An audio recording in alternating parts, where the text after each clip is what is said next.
Go. We're back on. We're back on part 2. All right. So we're going to shut some of these windows down, and we're going to show you something that we're positive that you don't know nothing about. We are being lied to in such a way that you ain't going to believe this shit. We being lied to. Don't even go to work tomorrow. Just sit back and listen to my shit all day. Oh my God, he's crazy. He's crazy. Look, is that crazy. what y'all saying? He is crazy. So, all right. So, a lot of crazy things have been going on. As you guys know, we are in Mexico, so this is not my home, but kind of my second home. But anyway, nevertheless, I'm here. So, the other day, matter of fact, it was what's today? The 21st, right? Correct. So it happened on the 19th. 19th. Right. So on September 19th, my friend ran out to help me get some things taken care of.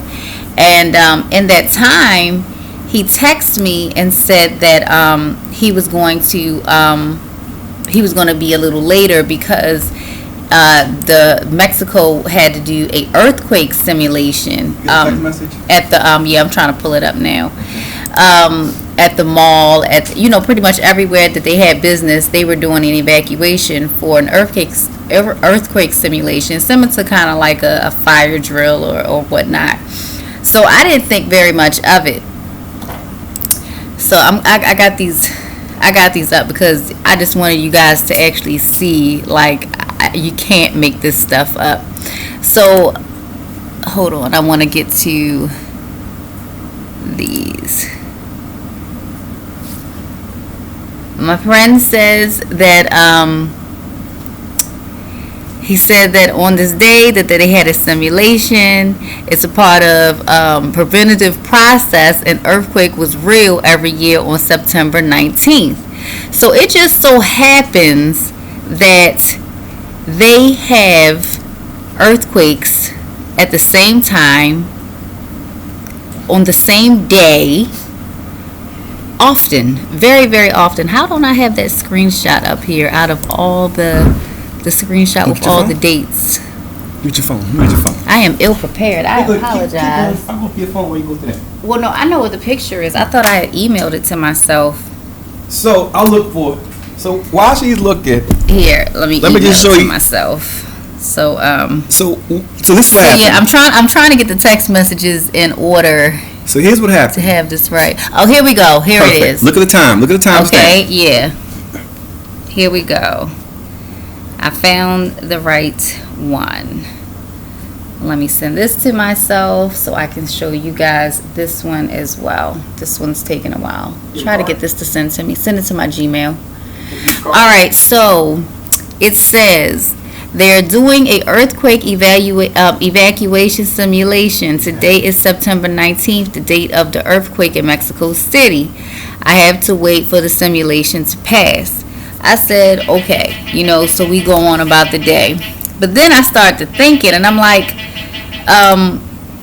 so then I felt like after he said it, maybe about an hour or so after he said this to me, Santana, and the kids were all in my room, and I start to feel like kind of like motion. I've never experienced an earthquake. I don't know. I don't have any kind of knowledge of what it feels like, what any kind of warning or anything like that was. So as soon as I started to feel like, wait a minute, is everything moving?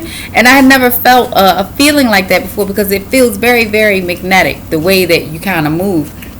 And Santana's looking at me, and I'm like, what the hell is going on? Do you feel that? And he's like, no. What do you feel? And he's telling me that, it's probably my son Santana, because he moves around a lot. So I'm thinking that he's rocking the bed. So I'm like, okay. So then my other friend who's here in Mexico, she texts me and says, everywhere was flooded, and did you feel the earthquake? I said, no. When did that happen? She said 1 p.m. So you can verify the time that I was looking at talking to my friend about it. She said it's the third The third that's ever happened on an earthquake on this day. So this is the third earthquake that Mexico has had on this day, September 19th. So I start going crazy and I start asking the other questions like, how is this possible? How is this possible? I said, how can Because she knows about the algorithm. I said, how can this earthquake be coming? How could it possibly be on the same exact day around a certain time of year? I'm still not convinced with that either, because I know that earthquakes are total manipulation, but you can get me in a little bit easier with saying it's around the same time of year, but the same exact day.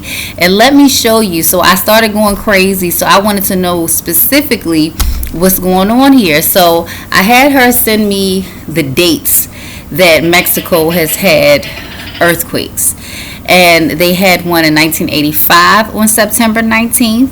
It was an 8.1. In 2007, they had it on September 7th. They had at 8.2.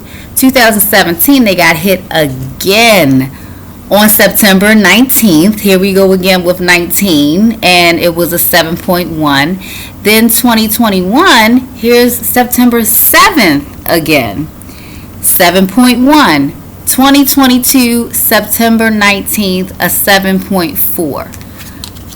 My girlfriend is telling me that, I saw her, I said, well, why didn't you tell me that it's two dates? It's September 19th and September 7th. And she's like, I didn't remember, and it's just like, because these things to them are like not even a thought, because they just live here, and they just whatever they're told is just, they only make an average of 300 pesos a week.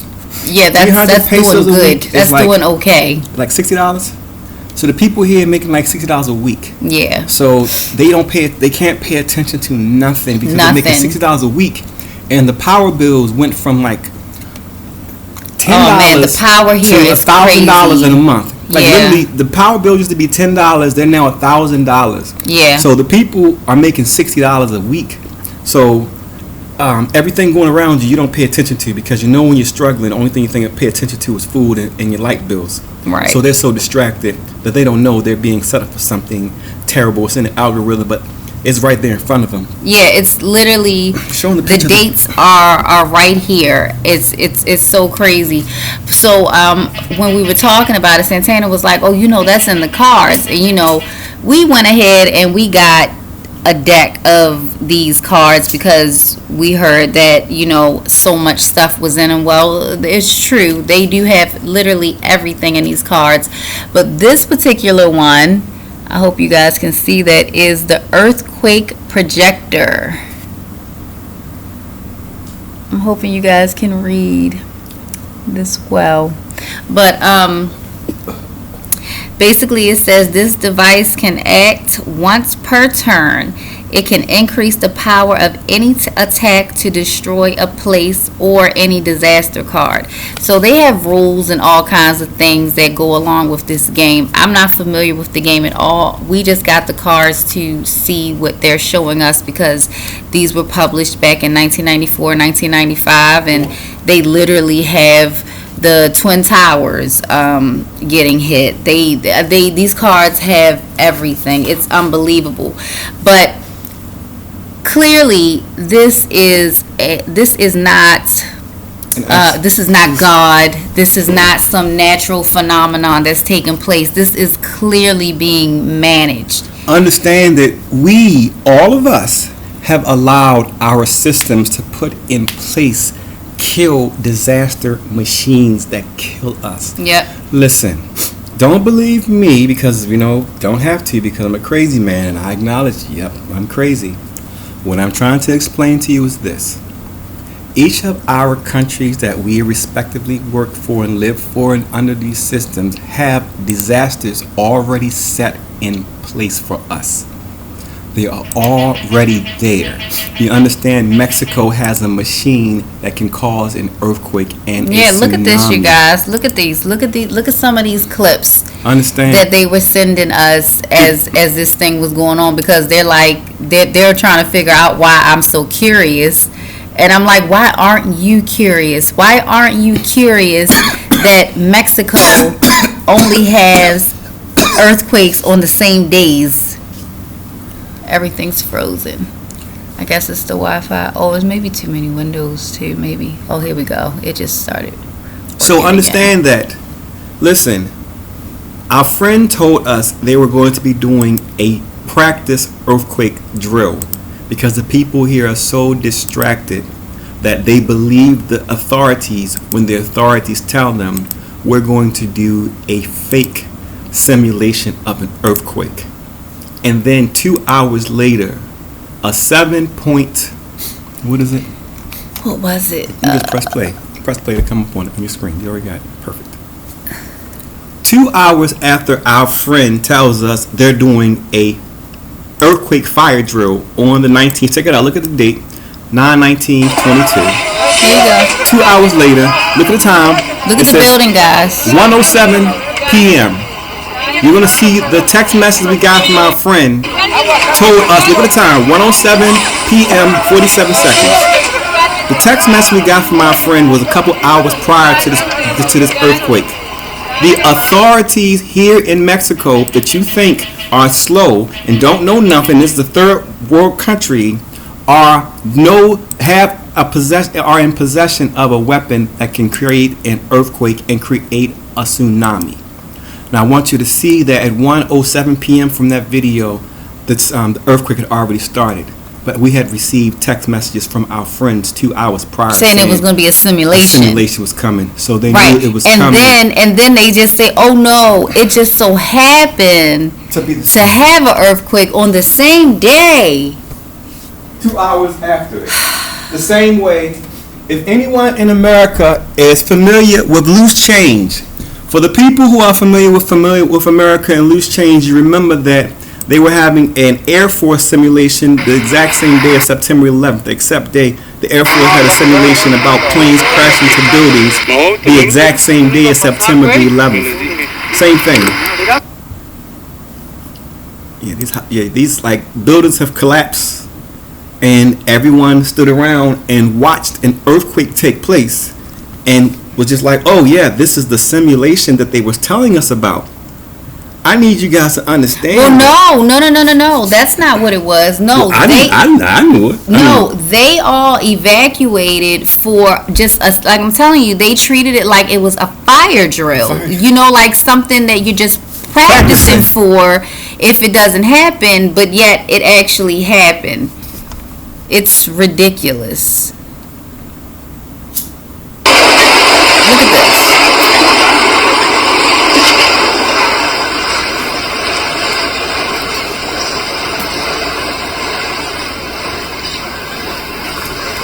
Otra vez 19 de septiembre. It should worry you that our government is in possession of a weapon that can create its own earthquake and tsunami. This ain't black, white, Spanish, Mexican, nigga, bitch, Jew, crackhead, nothing. Our authorities have a weapon that when they choose, they can kill a lot of people. They've been allowed to put into place. And when you have time, I can show you the events that precipitated, that allowed these things to be in place. A 7.7. That's a big earthquake. That's a big earthquake. Yeah, it was big. And what time was the message from Boris? I have to go back. Look at this. Look at the buildings, guys, once it finishes buffering.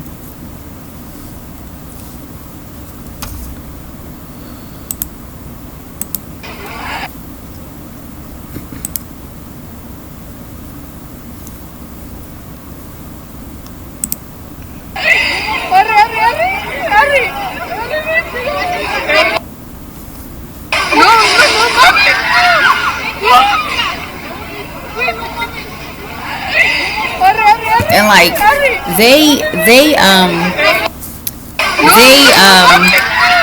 they're just saying things like, it is very curious.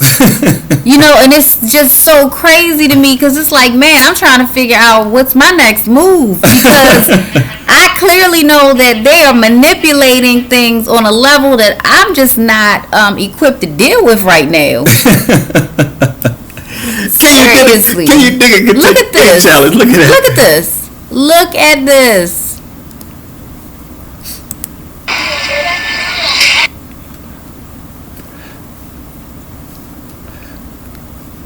Come on. This is Mexican internet. Yeah, but understand that they had people outside watching an earthquake telling them that it was just a simulation and they believed it. No. That's what I'm trying to say. They didn't believe it? They didn't say that what's happening is a simulation. No, they told the people at this time we are going to do a simulation for earthquake prevention because on this day we've had it happen and it was a really bad one in Mexico. During that time they actually had one. But didn't Boris say he thought it was a simulation? He's saying that they just so happened to have an earthquake during a simulation. Right, but what I'm saying is they didn't tell him that the earthquake that took place was a simulation. Okay. Right. Okay. I'm just simply saying, hey, they told them they were doing a fire drill. Working. So just imagine if y'all was in school. Yes. And the teacher said, hey kids, we're going to do a fire drill. Yep. And then you go outside and the building catches on fire. And the building catches on fire, exactly. You understand? Exactly. Well, that's what happened. They told us that they were having a earthquake fire drill. Yep. And then 2 hours later, there was a 7.7 earthquake. Look at this, y'all. Listen, I really stop hope fighting this, with each other. Look at this. Look at the ground, talking guys. about stuff other than we're being lied to on a level and a scale. I really want you guys to see this. This is the one, yeah. Look at it moving. Whole streets. Look at that. That's scary. And it's just like. That's scary. Está muy largo, pero estuvo muy cerca del epicentro. Now, I know in America we're the smartest country in the world. We don't know how to predict earthquakes in America. How can Mexico predict earthquakes? Tell me how. Remember, we're advanced and they're supposed to be a third world country. Well, tell me how this third world country knew an earthquake was coming this day. Listen, y'all, we're being distracted and lied to on a scale that. Oh yes. But that's the name of the game. Like everything is about distraction. Every single thing is about 100% distraction. Yeah, like Mark Fuller, breath stank. See, I just distracted you. You did. I did not know that was going to happen. Mark Fuller breath smell like doo doo. It's like it smell like dookie. Oh my God. Alright, y'all. Well, I wanted to share with you guys I guess that's another coincidence that Mexico has had. Let's go over those dates again before I finish this. So this is another coincidence. This is similar to the algorithm, that like how that's a coincidence. So let's go over this again. Mexico has had earthquakes in 1985, 2017, twice, 2021, and 2022. Each time was on the 19th of September, the 7th of September, the 19th of September, the 7th of September. And I got to tell you, I can appreciate the order, too, because it's not like it does 1919 or 7-7. It's 19-7, 19-7. I believe the next one's going to be on... the 7th? The 8th. The 8th. Listen. We're not trying to say we're smarter than anybody else. No, just saying, you don't have to be smart for this. Please look at this. No. Understand that everything they told us is a lie. They it is. About everything. It is. And it's dangerous, and they're trying to use a big weapon machine. And they're trying to act like all these things aren't just based off of some sort of frequency in regards to, and they call them algorithms or whatever, but it's a real physical frequency. Since Santana found the Santana effect, Can you dig it? you know that, of course, I look at things differently now too. So I told him, I was like, you know what? Let me look at 1955, because 1955 was the year that the civil rights movement was supposed to have started. Booger Wolf. French And, Ford. And I was telling him about how I remember the story. Like we all grew up with the Rosa Parks story. You know, this older lady. She was on the bus, and she was definitely a cutie pie. Dig it. She refused to give up her seat. Everybody knows the story. She said her feet hurt, and she ain't going nowhere. She worked all day, and she wasn't going to the back of the bus.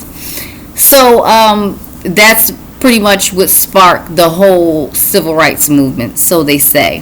But how I like to do the algorithm, Santana is very specific.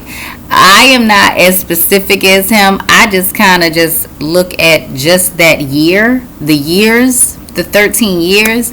And so I looked at 1955, and man, so much stuff happened in 1955. You have the USS Nados becomes the first operational nuclear-powered submarine. Jonas Salk's polio vaccine is declared safe and effective. This just happened in 1955. The Mickey Mouse Club debuts on ABC. That's massive. The Soviet Union and its Eastern Bloc allies signed the Warsaw Pact. And here we are, Miss Rosa Parks, an African American woman passenger, is arrested after refusing to give up her bus seat. You got your top game show at the time. The first Guinness Book World of Records is published in 1955. I gotta tell you, 1955 was a big thing. Like, these are like really big things that we talk about to this day and use. Disneyland opens in California. Disneyland opened up in California this year too. The United States begins its involvement in the Vietnam conflict. The St. Lawrence Seaway opens to ocean vessels from Montreal to U.S. ports on the Great Lakes. Now, I'm sure this isn't everything that happened, but I have to say, just looking at this year alone, I'd say this is a very pivotal time in American history. It's a mini reset. Definitely a mini reset. I mean, look at all the things that are taking place. You got your you have nuclear weapons involved in this. You have vaccinations involved in this. You have Disney involved in this. The civil rights movement. The civil rights movement involved in this. Guinness Book World of Records, you guys know how big that is, because what is that book full of? The first, the best, the records of everything. So I say, okay, well, if all of this happened in 1955, I need to see what happened when? 13 years before, right? So that was, you know, how I said, you know, I don't do specific states and things like Santana does. He's too crazy, meticulous for me. He's crazy, because I found that you can do this with a much broader brush. So he's crazy. He is. So 1942. That's him being crazy. Did y'all hear that? That wasn't the thing outside. So I looked at 1942. This is 13 years before 1955. And it says that in 1942, U.S. car makers switch from making cars to making war materials. That's weird.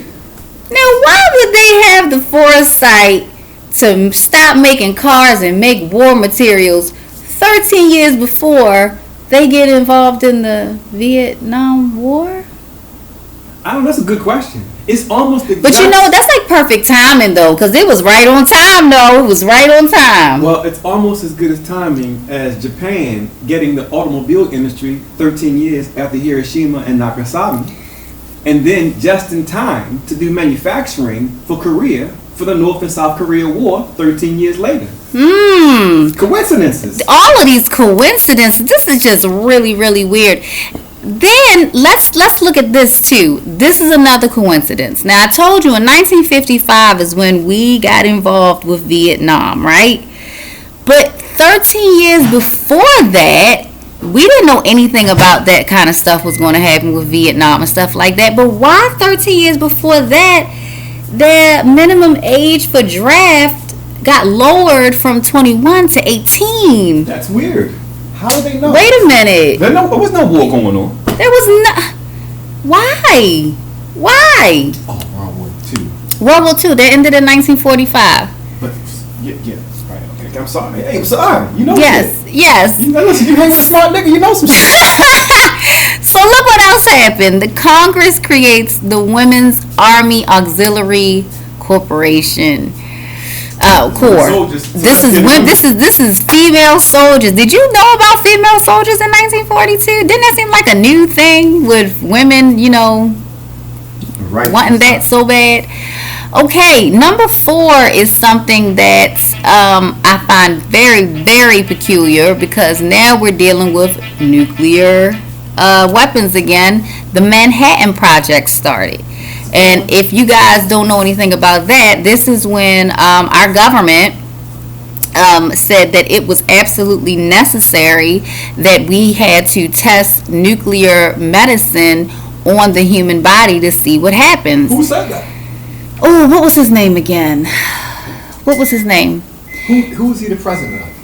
It's always Harvard. Of course it is. It's always Harvard. Like, I can't remember the guy's name right now, but I know that it's always the president of Harvard that does that. But now, find out who it is. I can't remember. I'll get his name while you're doing it. It was Colonel Mustard in the billiard room with the wrench. But so anyway, the Manhattan Project started. What they did not tell the patients were that they literally were going to like melt away and die. They killed thousands of people in the name of science. As long as it's in the name of science. Okay, what else we got? Japanese take Guam, Hong Kong, Singapore, and the Philippines. Coconut Grove nightclub in Boston burns to the ground. Battle of Midway turns tide in naval war with American resounding success. Oh, White Christmas by Bing Crosby. That came out that year. Let's get ready for Christmas. Yeah, so I thought these things were very, very peculiar. I thought that it was very peculiar that 13 years prior to war and all of those kind of things, it kind of looked like they were prepping for it. But, I don't think America knew anything about that, the citizens anyway. So then I said, okay, this is so crazy.